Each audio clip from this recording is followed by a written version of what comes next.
حمید بن عبد الرحمن نے بیان کیا اور ان سے ابو ہریرہ رضی اللہ عنہ نے بیان کیا کہ رسول اللہ صلی اللہ علیہ وسلم نے فرمایا، جو اللہ کے راستے میں دو چیزیں خرچ کرے گا اسے فرشتے جنت کے دروازوں سے بلائیں گے کہ اے اللہ کے بندے، یہ دروازہ اچھا ہے۔ پھر جو شخص نمازی ہوگا اسے نماز کے دروازے سے بلایا جائے گا، جو مجاہد ہوگا اسے جہاد کے دروازے سے بلایا جائے گا، جو روزے دار ہوگا اسے باب ریان سے بلایا جائے گا،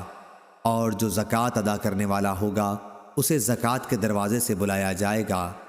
اس پر ابو بکر رضی اللہ عنہ نے پوچھا، میرے ماں باپ آپ صلی اللہ علیہ وسلم پر فدا ہوں، یا رسول اللہ صلی اللہ علیہ وسلم، جو لوگ ان دروازوں میں سے کسی ایک دروازے سے بلائے جائیں گے مجھے ان سے بحث نہیں۔ آپ یہ فرمائیں کہ کیا کوئی ایسا بھی ہوگا جسے ان سب دروازوں سے بلایا جائے گا؟ آپ صلی اللہ علیہ وسلم نے فرمایا کہ ہاں، اور مجھے